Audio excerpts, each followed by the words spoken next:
Mas é o momento de nós falarmos de saúde. Temos de falar sempre de saúde aqui. E agora vamos ter uma conversa com o Dr. Amaury Gonzalez. Espero ter dito muito bem este nome, mas se não disse bem, peço as minhas desculpas. Depois ele corrige-me. Vamos então rodar aí o separador e vamos conversar com o Dr. Amaury.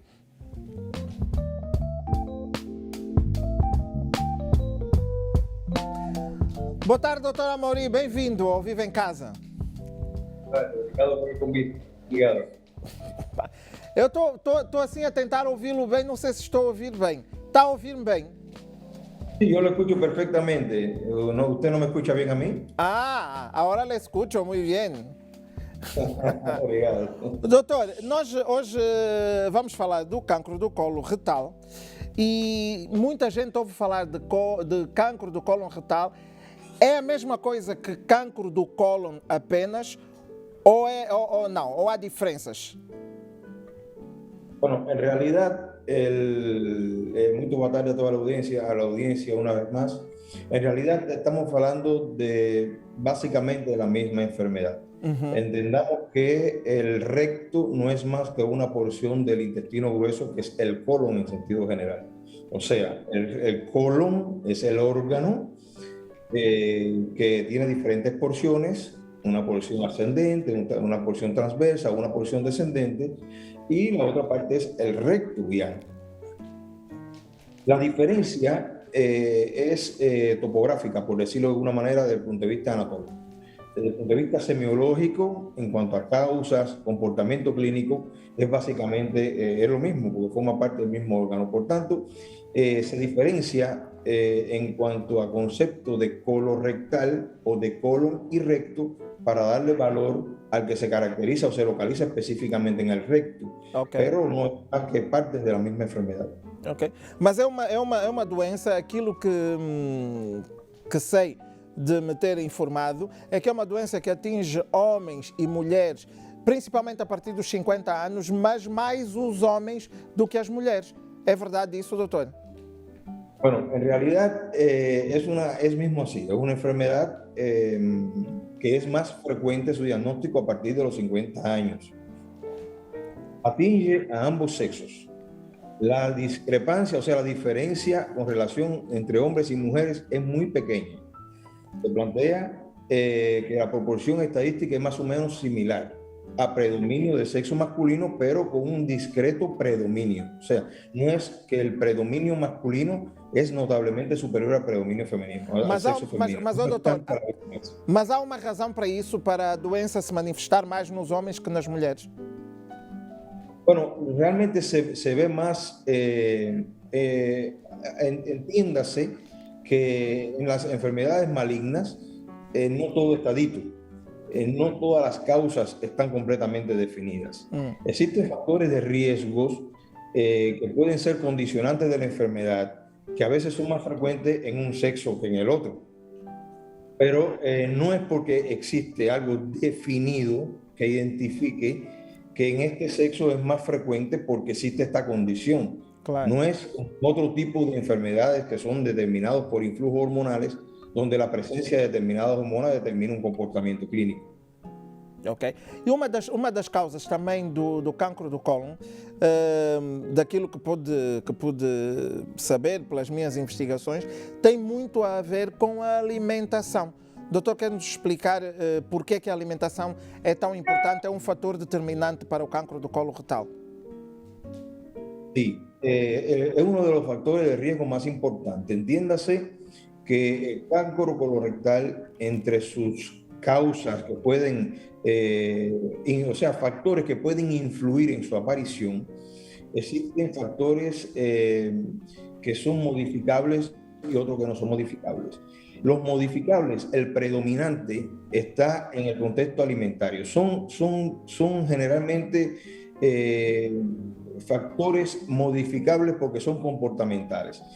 El factor alimentario es fundamental, es realmente determinante. La ingestión de carnes, fundamentalmente carnes rojas, de alimentos procesados, derivados cárnicos procesados, ingestión de bebidas alcohólicas, ingestión de alimentos grasos en abundancia, poca ingestión de frutas, verduras, legumes, vegetales que se consideran que son alimentos mucho más saludables. O sea, este desbalance en la alimentación trae como consecuencia alteraciones intestinales que pueden favorecer la aparición del cáncer colorectal.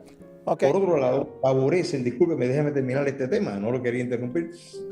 Este tipo de alimentación insana, por llamarlo de alguna manera, favorece la aparición de otros estados que se ha visto vinculados directamente con el cáncer colorectal, como por ejemplo la obesidad, el aumento de peso, el aumento de la masa corporal, que generalmente está asociado a una disminución de la actividad física, a una falta de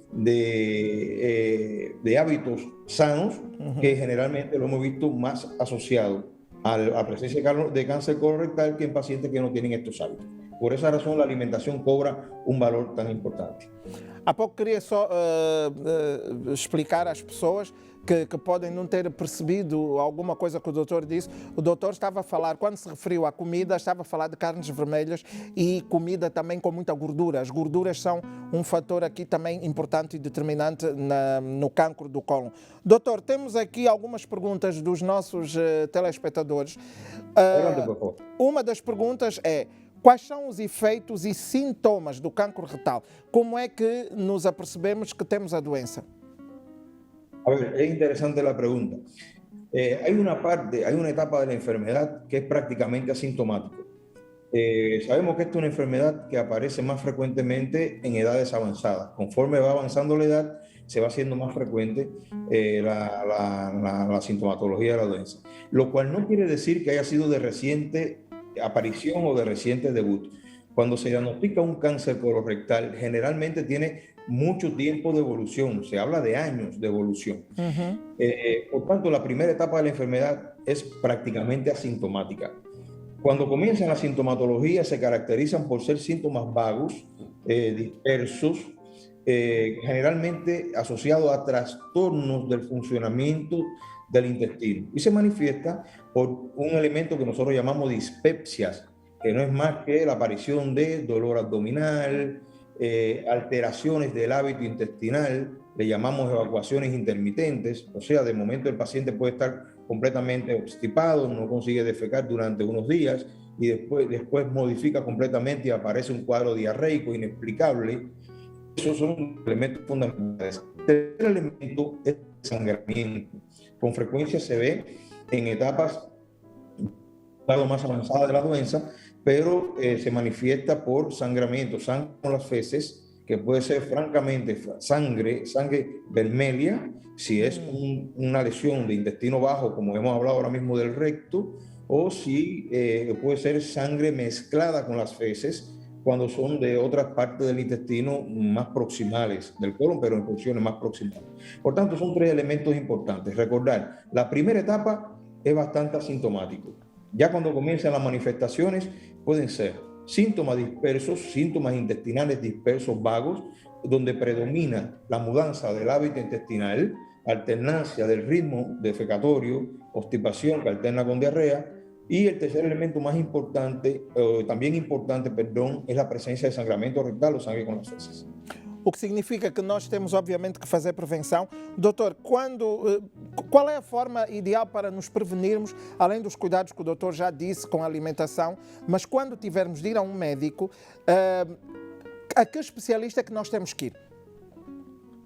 En primer lugar, bueno, la especialidad que se dedica con énfasis en el rastreo de las enfermedades del intestino digestivo, o sea, del tubo digestivo y en particular del segmento bajo, es la gastroenterología.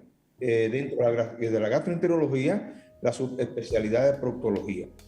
Nuestros colegas de esta área tienen todas las herramientas necesarias como para poder hacer el rastreo, la pesquisa de esta doença, desde etapas muy tempranas a otras etapas ya más tardías, donde desafortunadamente las opciones de tratamiento no van a ser las mismas.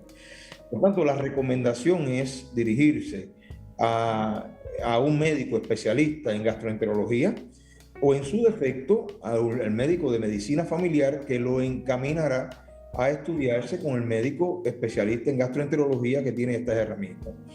El rastreo del cáncer colorectal está indicado en todo paciente mayor de 45 años. Esto es importante que lo sepamos. Antiguamente, hasta hace algún tiempo se planteaba por encima de 50 años.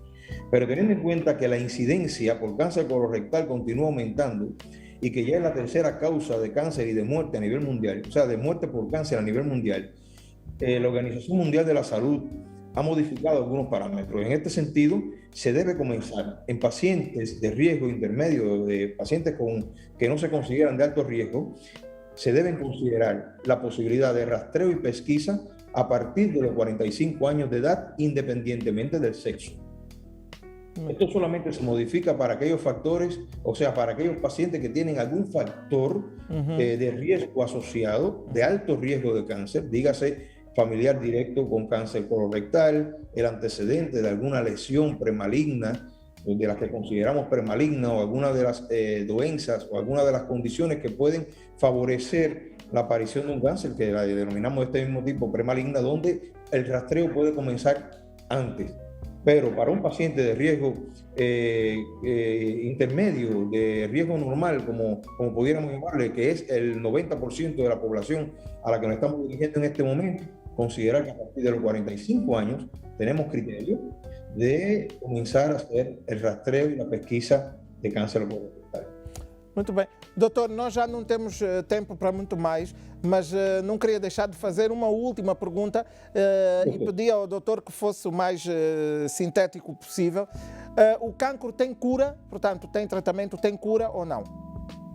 Sí, sí, el cáncer colorectal, en dependencia de la etapa clínica en que se haga el diagnóstico, tiene la probabilidad de recibir un tratamiento curativo o no, o paliativo en este caso.